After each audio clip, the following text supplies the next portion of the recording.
और भाई जी ने वहाँ पे बड़े जोशील शब्दों में कहा, जो भगवान का दर्शन करना चाहता खड़ा हो जाए। मिठाई नहीं खाते थे, तंबाकू वगैरह का कोई सेवन नहीं करते थे, ब्रह्मचर्य का पालन करते थे, असत्य नहीं बोलते थे, वेशभूषा में ये बहुत फैशन के चक्कर में नहीं पड़ते, उसमें वो अपने आप को नंबर देते थे। आप नंबर देते हो अपने गुरुजनों के प्रति, अपने घर के प्रति, अपने बड़ों के प्रति, सम्माननीयों के लिए सम्मान नहीं। और साधक कहें हम मालाएं घुमाएं, हम अपने जीवन का निर्माण होगा आपका। ये नियम भाई जी ने अपनी टीम के लिए बनाए। बाबा के कभी चरित्र आपको बताएंगे। अरे उन्होंने नाम के बल पे भगवान की कितने लोगों को प्राप्ति कराई। चलो भाई जी कह रहे 15 मिनट में एक बार स्मरण जरूर करो।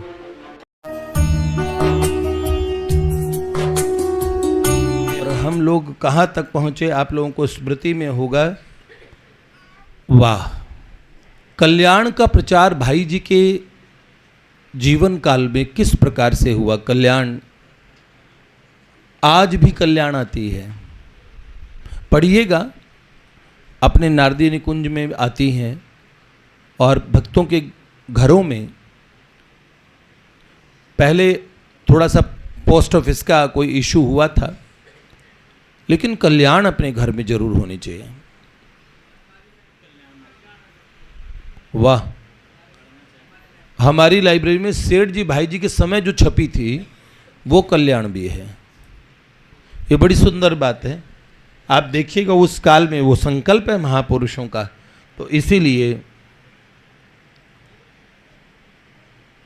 कल हमने आपको बताया था कि भाई जी ने किस प्रकार से भगवान नाम प्रचार किया।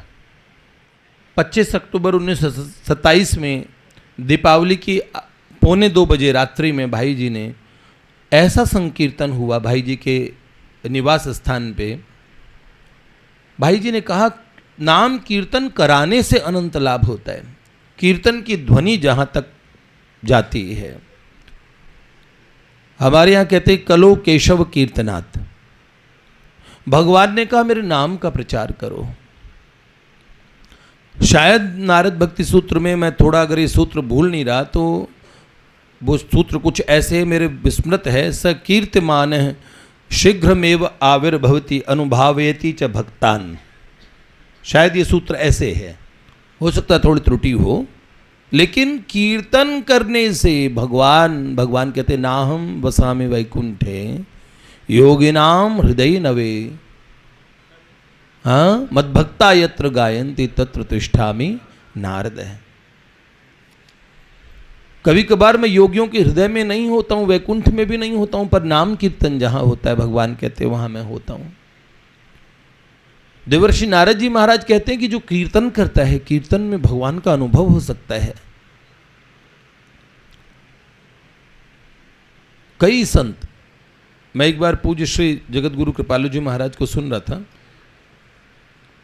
उन्होंने कीर्तन करते समय भगवान के भाव बनाए, भगवान की स्मृति करें, भगवान को पुकारें, और कीर्तन में वास्तव में बड़ा सुंदर अनुभव होता है।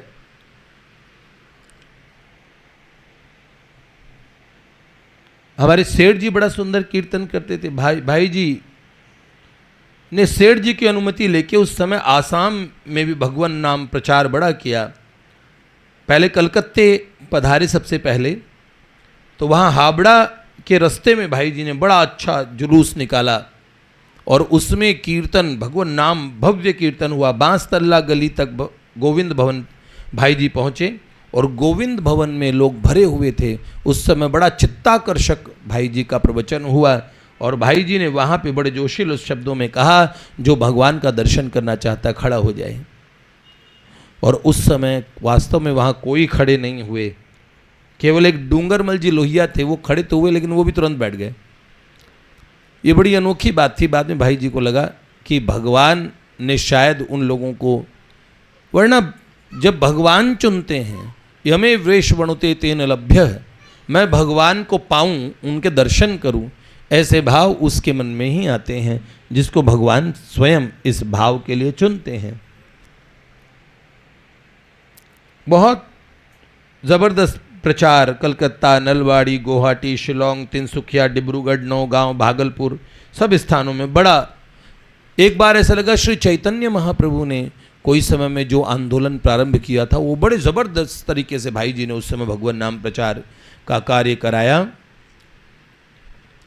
और साधकों के लिए उस समय बड़े प्यारे प्यारे नियम बनाए गए थे। नित्य भगवत गीता का 1 अध्याय रोज पढ़ें, नियम पूर्वक ध्यान करना, और हरे राम महामंत्र जिसको हम हरे कृष्ण महामंत्र कहते हैं उसकी 16 मंत्र की नित्य 14 माला कराया करते थे। जैसे हम लोग 16 माला करते हैं वैसे भाई जी 14 माला सेठ जी का बोला हुआ था कि 14 माला कम से कम करें, जितनी हमारी सांसें हैं उतना भगवान नाम जप होना चाहिए।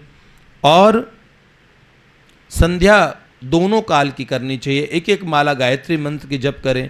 जिन्होंने जो संध्या करते जिनका यज्ञोपवीत है, हाथ से बुने हुए कपड़े पहनते थे, वो लोग मिठाई नहीं खाते थे, तंबाकू वगैरह का कोई सेवन नहीं करते थे, ब्रह्मचर्य का पालन करते थे, असत्य नहीं बोलते थे, वेशभूषा में ये बहुत फैशन के चक्कर में नहीं पड़ते थे, और कोई नौकर है मेरा इस भाव से किसी को पास नहीं रखना।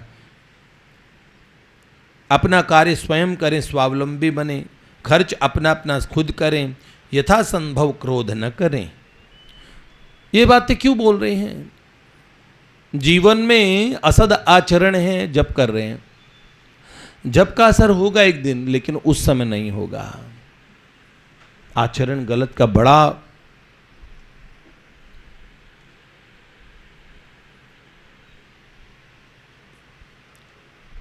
दूसरे को नौकर समझना, ये भाव बड़ा नीचा है। सब भगवद अंश है, वो भगवान का भाव कैसे बनाओगे? और ये व्यसन तंबाकू गुटखा और ये सब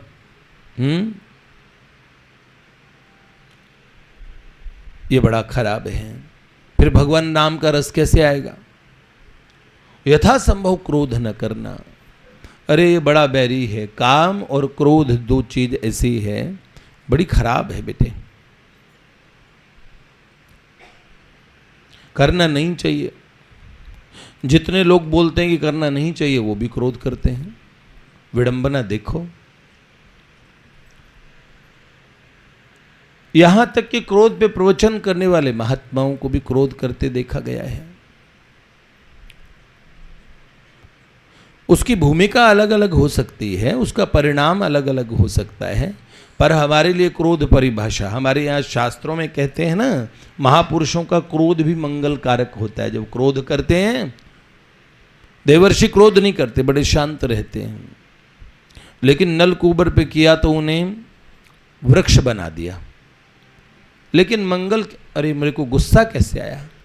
जब महात्माओं में गुस्सा आता है ना तो वो किसी का निर्माण कर जाता है। क्रोध आता है, दुर्वासा जी के शाप की जितनी घटनाएं सुनेंगे, बाद में भगवान के थ्रू उनका उद्धार हो जाता है। अब शिव नाम ही मंगल कारक है। सावन चल रहा है, शिव जी की कोई ना कोई चर्चा आ ही जाती है। अब शिव नाम का मतलब ही है कल्याण कारक, कल्याण करने वाले। शिव स्वयं कल्याण स्वरूप है। अब ऐसे शिव जी के जो अवतार हों दुर्वासा जी, वो किसी का नुकसान हो सकता है उनसे कभी? तो वो दुर्वासा में उन्हें जब श्राप देते हैं, श्राप उन्होंने कभी भी दिया होगा तो क्या आप समझिए इस बात को। हमारे यहाँ ये तक कहा गया कि महापुरुषों को कि वो जिनका निर्माण कर रहे हैं उन पे सही समय पे क्रोध भी करें। पर आजकल के चेले बड़े बढ़िया हैं, तुरंत बोलेंगे आपको भी तो गुस्सा आ रहा है, मुझे गुस्सा नहीं करने के लिए कैसे बोल रहे हैं? ये बात बड़ी खतरनाक है, बड़ी गलत बात है बेटे। हमारा स्वभाव सुधरना, भजन कर रहे हैं, घरों पे हमारा स्वभाव बिल्कुल ठीक नहीं है तो फिर गड़बड़ हो जाएगी। घर पे स्वभाव अच्छा है तो साधकत्व घर से आ रहा है। भाई भाई को इतने खराब शब्दों का प्रयोग कर लेते हैं लोग, कैसे करते हैं? अपनी मां जाए भाई हैं, अपशब्द बोलते हैं। आज चर्चा चल रही थी कहीं पे, भाई ने भाई का हिस्सा सारा कब्जा लिया। अक्सर घरों में सुनने को आती है बात। कथा सुनते हैं रामायण की, राम जी और भरत जी की, और भाई पे मुकदमा ठोक रखा है जमीन के नाम का। ये क्या चीज है? कई बार हम कहते हैं ना, ये हमारे मन में नहीं, ये तो ऐसा ही रहेगा, ये अहंकार तो हम रखेंगे। भैया फिर भगवान के पास जाओ, ये तुम बोल रहे हो, अपनी छाती पे हाथ रख के बोल देना प्रभु मैं ऐसा ही रहूंगा। भगवान कहते बेटा ठीक है, ओके, इट्स ओके। वो तथास्तु वाले हैं, वो आग्रह नहीं करेंगे आपसे। जीव की चॉइस पे तो उन्होंने अनंत काल से जीव को स्वतंत्रता दी। जब वो अस्तित्व में आया था ना, उससे पहले दिन उसे एक चीज मिली थी, स्वतंत्रता, पर उसको लॉ अबाइडिंग रहना था। उसकी स्वतंत्रता दूसरे की स्वतंत्रता का हनन करेगी तो उसे दंड का भाजन बनना पड़ेगा। कर्म का सिद्धांत, कर्म प्रधान विश्व करि राखा, जो जस करहि सो तस फल चाखा। ये बात पक्की, आप सोचो। हम ऐसे ही रहेंगे, हम सुधरेंगे नहीं, हम ये नहीं। जिसने जाको जो मैंने कहा राजीव लोचन गर्व प्रहारी, जो बहुत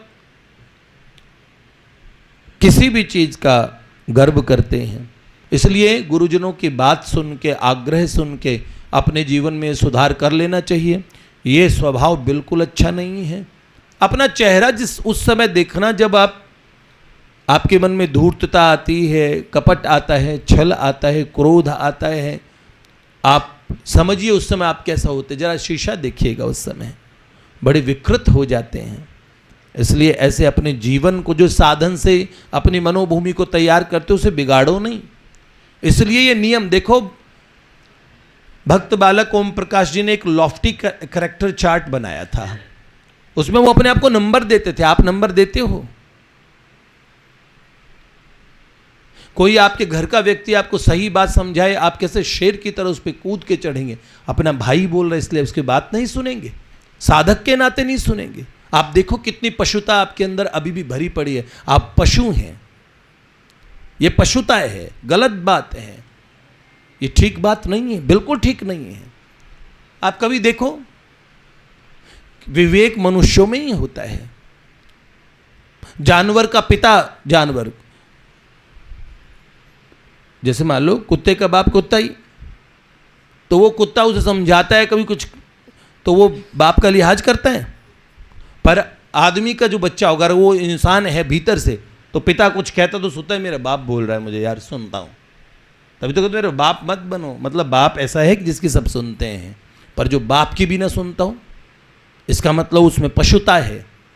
आदर जिनके नेत्रों में गुरुजनों के प्रति, अपने घर के प्रति, अपने बड़ों के प्रति, सम्माननीयों के लिए सम्मान नहीं, और साधक कहें हम मालाएं घुमाएं, हम अपने जीवन का निर्माण होगा आपका, ये नहीं हो सकता। इसीलिए नियम बना के भजन करना नहीं। अगर ये सुनो, ये नियम नहीं और ये परहेज नहीं, और ये आप अपनी पशुता को बचा के रखना चाह रहे हैं, ठीक है, अगली बार फिर मनुष्य नहीं होंगे। इसीलिए ये वृत्ति, इसका सुधार करना बहुत जरूरी है। मैं देखता हूँ इस बातों को बड़ा लाइटली लेते हैं आप, लेकिन इस चीज़ को मैं बच्चों के चेहरे पे ऐसे मुझको, हाँ भाई मैं तो ऐसा ही हूँ, मैं तो ऐसा ही रहूँगा। देखता हूँ परस्पर घरों में कैसी बातें होती है। जब घर के लोगों को ऐसा मन में हतोत्साहित हो जाए कि ये साधक है और ये ठीक नहीं कर पा रहे, बड़ी दुख की बात होती है। तो ऐसी कोई चीज़ मैं कभी नहीं चाहता। आप लोग इस भाई जी चरित्र सुन रहे हैं, हाँ हमने अब हम अच्छे सत्संगी है, खूब बढ़िया से सुन रहे हैं, ये जीवन में बातें नहीं उतारेंगे तो आप बताइए क्या लाभ होगा। अनुयायी कहते हैं संतों का और जीवन नीचा हो, ये अच्छी बात नहीं है, बिल्कुल ठीक बात नहीं है। हमारे घरों पे आप, मैं बात ऐसे नहीं बोल रहा, लेकिन कभी आप हमारे घर में भी आके देखेंगे, हम भाई वगैरह आपस में बड़े स्नेह और बड़े प्रेम से रहते हैं। इतनी पुचकार है, इतना लाड है, इतना स्नेह है। कदाचित कभी किसी का कोई क्रोध की बात हो जाए तो, किसी का व्यवहार हो तो उसे ग्लानि हो जाती है बार बार। जिसमें साधकों के ग्लानि नहीं, इसका मतलब वो बहुत जड़ता है बुद्धि में। अपने मत का अभिमान और आग्रह नहीं करना, अपने मत का अभिमान आग्रह नहीं, मतलब मेरा ये मत है, मेरा ये आग्रह, मैं तो ऐसे ही करूंगा। बेटा ये चीज ठीक नहीं है। और जिस संग से वासना उत्पन्न होती है, जैसे पुरुषों को स्त्रियों का, स्त्रियों को पुरुषों का संग नहीं करना चाहिए। अपनी पत्नी का जो संग होता है उसके अतिरिक्त कोई आए, चलो ठीक है उनकी सहेली है तो हम ही छोड़ के आ जाएं, ये नियम नहीं है। रिश्तेदारों में भी आप हम बताएं, कामिनी के संग काम जागी हैं पे जागी हैं। बड़े बड़े जिनको हम कहते हैं योगी, जिन्होंने योग साधना से मन को साधा था, उनके चरित्र का पतन हो गया स्त्री संग से, और स्त्री माताओं का, पवित्र माताओं का पतन हो गया पुरुषों के संग से। किस भरोसे हम ये संग कर लेते हैं? ये बिल्कुल ही ठीक नहीं है। सदा सर्वदा सत्संग के लिए, देखो मैं बताता हूं, एक साधक कंपनी में कहीं बात करने लगा था, उसने मुझे अपना दुखड़ा बताया, तो उसने कहा हमारे सत्संग से बात शुरू हुई और सत्संग से अट्रैक्शन हो गया। फिर वो यहाँ बाद में रो रहा था, तो मेरे को किसी बच्चे ने कहा ये अमुक भैया आपसे मिलना चाहते हैं। मैंने उनको बुलाया, मैंने उनसे बात की और चुपचाप बात करते ही मुझे स्थिति समझ में आ गई। मैंने कहा देखो बेटा अब सुनो, बात क्या थी, उसके क्या संस्कार थे, तुम्हारे क्या संस्कार थे, किसी एक को दोष दे देना ये बड़ा सरल होता है। उसमें ये सोचना चाहिए हमें तो सत्संग में रुचि है, भगवान में रुचि है, नाम जप में रुचि है, और फिर हम ऑफिस में जा रहे हैं और कुबुद्धि किसी दूसरे की हो रही है, तो हमारी कुबुद्धि हुई, हम अपने आप को अच्छे नंबर दे के पास करा लेते हैं। उसमें गलती अपनी ढूंढनी चाहिए। तो किसी एक बात की दूसरे गलती तो नहीं, लेकिन तब भी जिस संग से पतन होता वो संग बिल्कुल नहीं करना चाहिए। सत्संग के नाम पे भी नहीं करना चाहिए। हजारों हजार बार ये निवेदन करता हूँ कि स्त्री माताओं को कभी पुरुषों का संग नहीं करना चाहिए। और पुरुषों का, अब हम समूह में हैं, हम साथ में हैं, परिवार, बड़े उत्सव हो रहे हैं, वो संग नहीं है। संग मतलब आप समझ रहे हैं संग क्या होता है? आइए हमारे घर आइए, आप नहीं, आप हमें पराठे बना के खिला दीजिए, आप पराठे खाने चले गए। आपके घर में आपकी पत्नी भी पराठे बनाती है, आपके घर में पराठे बनते, आप कोई भूखे ऐसे नहीं हैं। आपकी, आप बताइए अभी कुबुद्धि आएगी कि नहीं आएगी?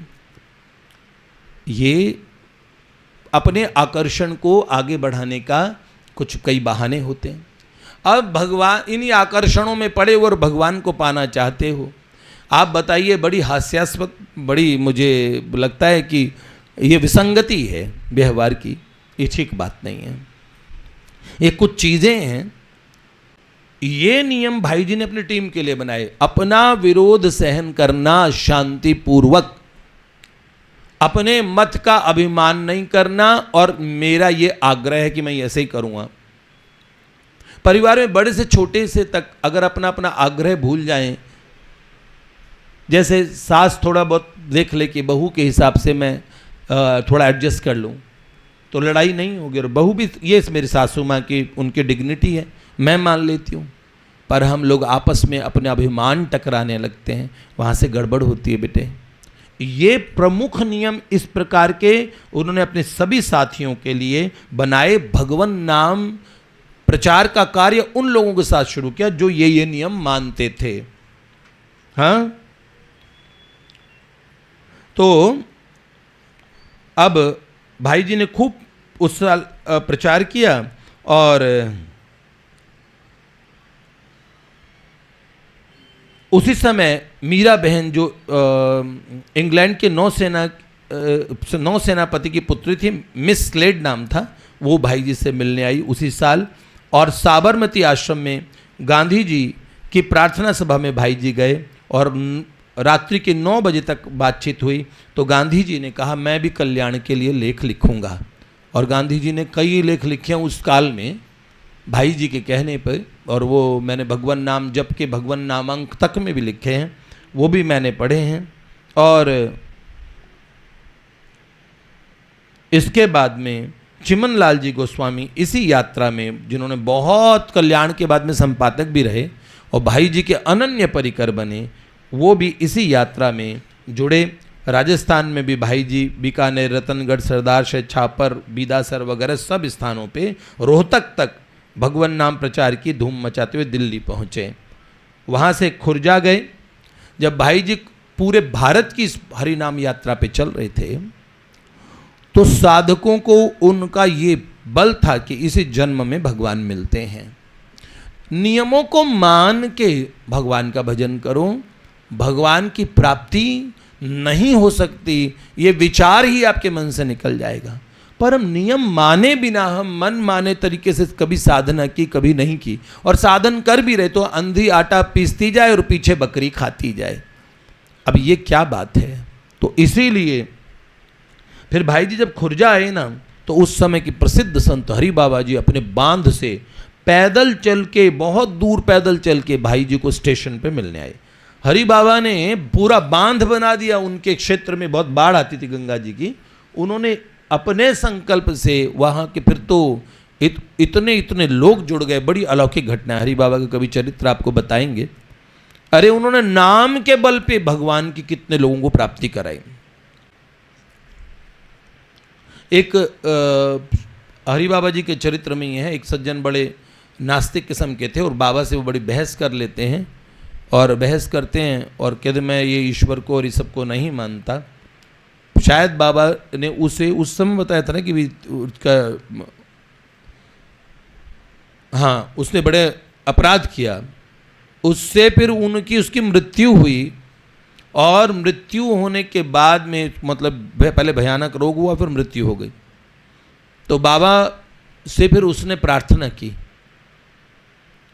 कि नहीं, अपने जानकार जो बाबा के भक्त थे उनके स्वप्न में आके प्रार्थना की कि मेरे को कैसे भी मेरे को मुक्त कराओ, मेरी बड़ी दुर्गति हुई है। बाबा के पास में समाचार पहुंचा, जहाँ तक मुझे थोड़ा बहुत लेवल पे विस्मृत है, मेरे को नाम तक याद था किस जगह ये घटना हुई थी। तो बाबा ने ये घोषणा कर दी कि अमुक गाय के एक बच्चा होने वाला, बछड़ा, उस बछड़े के रूप में उसका जन्म होगा और उस बछड़े के जन्मजात माथे पे टीका होगा।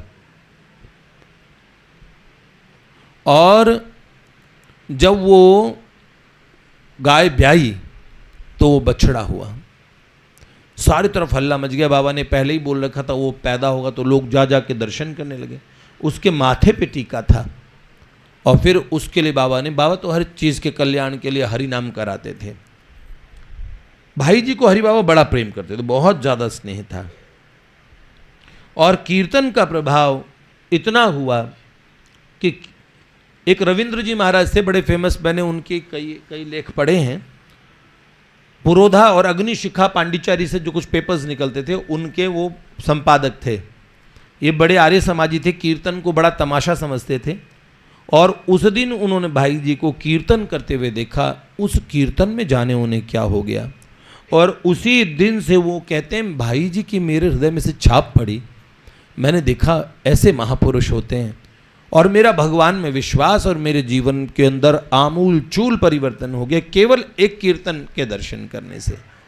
कोई भी भगवदीय जगत की घटना, कोई भी सत्संग, कोई भी एक चीज आपका जीवन बदल सकती है, बिल्कुल पूरा पूरा। अब घाटम जी मीणा का चरित्र हम लोगों ने आपको सुनाया। एक बार के महात्मा से मिले और एक बार में उनके जीवन में इतना परिवर्तन आया। बाद में भगवान उनसे मिले। बताइए, घाटम जी किसी समय के चोर थे, नरवाहन जी चोर थे। हमारे यहाँ एक पद गाते हैं, उनका पद किनका है? वो नागरीदास जी के, हरि जस गावत सब सुधरे, हरि जस गावत सब सुधरे,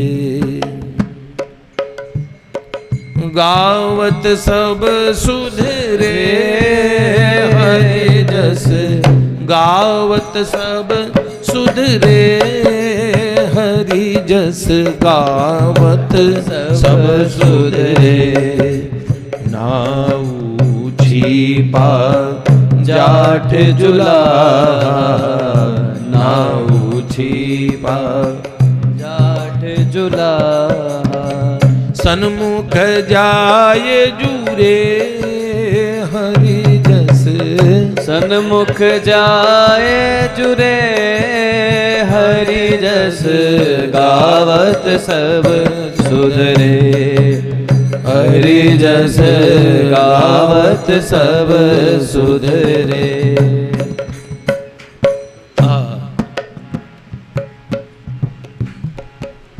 बिहारी दास जी का है, भगवान का जस गान करने से, यश गान करने से सब लोग, बड़े से बड़े लोग सुधर जाते हैं।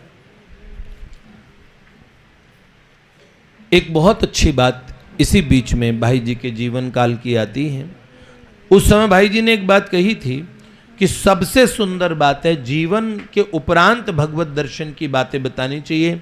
जीते जी भगवान का अनुभव हुआ है, भगवान के दर्शन हुए, ये बात किसी को कहनी नहीं चाहिए, बताना नहीं चाहिए, इसमें बड़ा नुकसान हो जाता है। इसके पीछे की बड़ी अच्छी बात है। एक बार तो सेठ जी ने कहा, इसमें भाई जी को लिखवाया था सेठ जी ने अपने जीवन के संस्मरण, फिर सेठ जी ने वो काम बंद कर दिया। सेठ जी ने बोला नहीं, जीवनी, सेठ जी कहते थे रहन दो, मत लिखो, पर जीवन के बाद में महापुरुषों के अनुभव बड़े काम आते हैं, लोगों को बहुत काम आते हैं। बाबा तुलसीदास जी ने, सूरदास जी ने, कुंभन दास जी ने उस काल में छपाया था क्या अपना चरित्र? नहीं ना, बात यही थी। पर भगवान ने, अंतर जगत ने वो चरित्र छोड़े नहीं, नाभाजी को प्रेरणा करके सब महापुरुषों का चरित्र उजागर किया। इसलिए संतों का चरित्र। एक बड़ी अनोखी घटना हुई। भाई जी के एक मित्र थे, ये रतनगढ़ में के निवासी थे, भाई जी के मित्र बन गए। भाई जी ने अनेक समय पे इन पे बड़े बड़े उपकार किए, इतने इतने संकटों से इनका निवारण किया, इनके परिवार की सदा निवारण किया कि अगर प्राण न्योछावर कर दे भी तो इन भाई जी का कर्जा नहीं चुका सकते थे। ऐसे में भाई जी की कृपापूर्ण उदारता ही इनकी आजीविका का सहारा बनती थी, बड़ा अवलंबन थी। परंतु संग के असर की बलिहारी है, रतनगढ़ गए, ये कुसंग में पड़ गए। हमारे यहां कहते हैं, निंदक नियरे राखिए आंगन कुटी छवाए, है ना, बिन साबुन पानी बिना निर्मल करे सुभाए। फिर ये बोला, निंदक अपने पास रखो। किसकी निंदा करने वाला? अपनी निंदा करने वाला। लेकिन निंदक कबहू न भेंटिए, चाहे पापी मिले हजार, और एक निंदक के शीश पर लख पापिन का भार। निंदकों का संग नहीं करना चाहिए।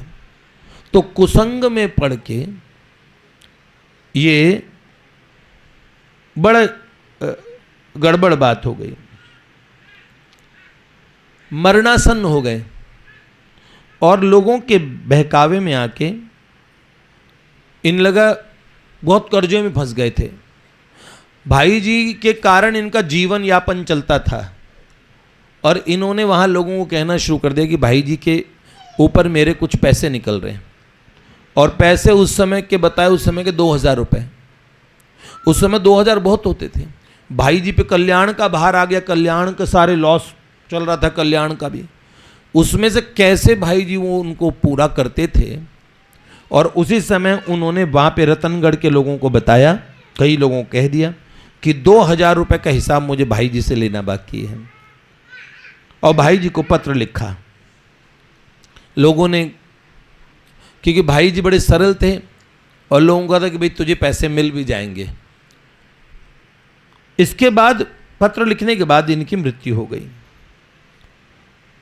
पर भाई जी ने तो असंख्य बार उनको भुगतान करवाया था, उनकी सब चीजें लिखत में भाई जी के पास थी।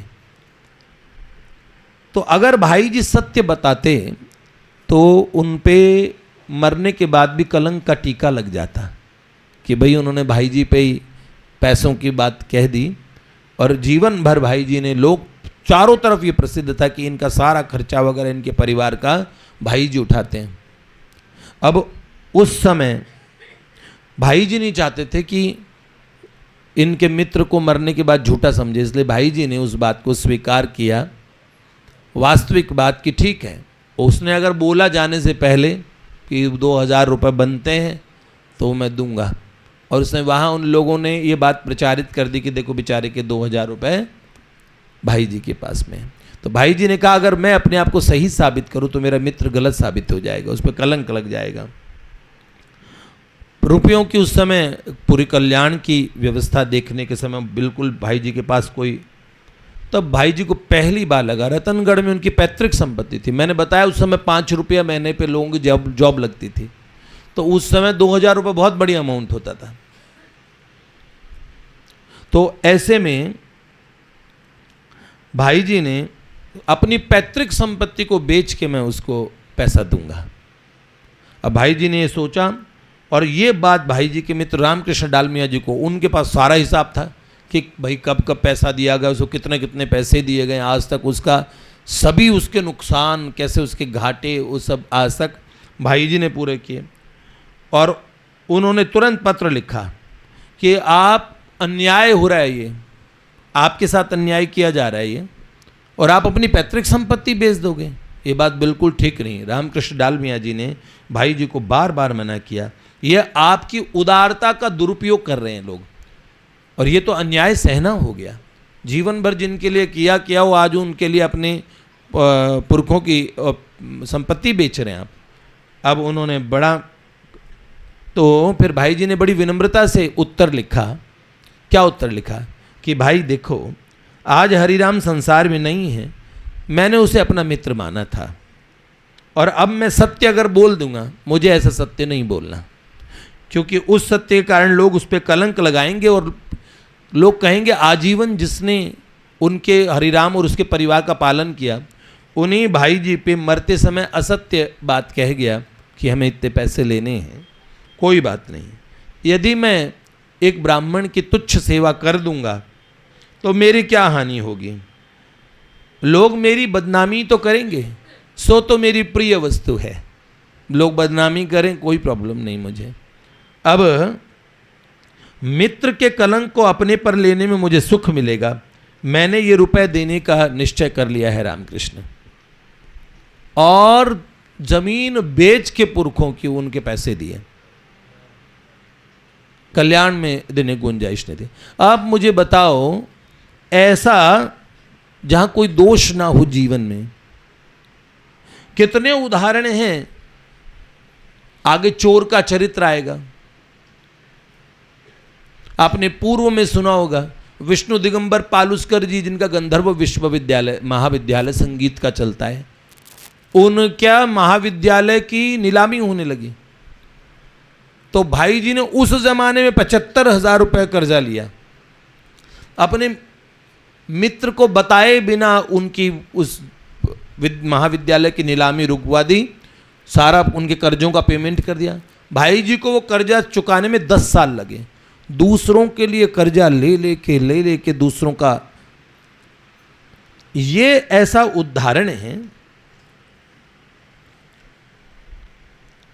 आगे मैंने आपको बताया भाई जी ने साधना समिति बनाई थी, उसमें आहार के नियम बनाए थे कि साधकों को आहार में क्या क्या चीज़, उन्होंने बोले आटा चावल घृत दाल नमक ये सात्विक चीज़ें हो। और देखिए सेठ जी भी ना आहार के बड़े पक्के थे, कोई 3 वस्तु लेते थे वो भोजन में, तो जैसे एक सब्जी हो गई, एक रोटी हो गई, और कोई किसी ने दाल रख दिया कढ़ी रख दी, तो सब्जी रोटी कढ़ी, अगर किसी ने खीर दे दी तो कढ़ी निकालो, एक बार किसी ने और रसगुल्ला रख दिया, तो सेठ जी ने कहा कि ये 3 चीज़ें रखते ना, 3 थी या 2, 3 थी ना, तो फिर उन्होंने कहा कि सेठ जी आप रसगुल्लों से रोटी खा लो।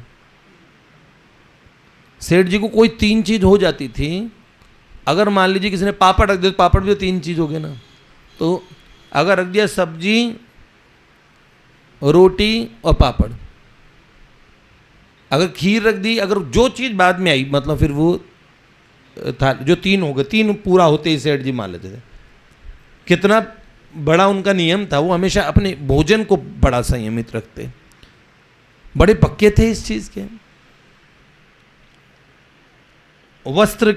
वस्त्र भी भाई जी ने अपनी साधना समिति के लिए, और जप की मैंने आपको बताया कि 14 माला, सदाचार के विषय में बताया, ब्रह्मचर्य, ये साधना समिति की जो नियम थे मैंने आपको पूर्व में जो उन्होंने भगवान नाम यात्रा प्रचार में रखा था, और सब में भगवान देखना, इस तरह के नियम, और भगवान को प्रत्येक 15 मिनट पर स्मरण करना। अब ये बड़ा अच्छा सूत्र है, ये भाई जी का दिया हुआ सूत्र है। मैंने बहुत साल पहले पूज्या ब्रजेश्वरी देवी बोला करती थी, ब्रजेश्वरी माता जी थी, एक पीले वस्त्र पहना करती थी, फिर हमें गीता भवन में मिली बहुत बरसों बाद।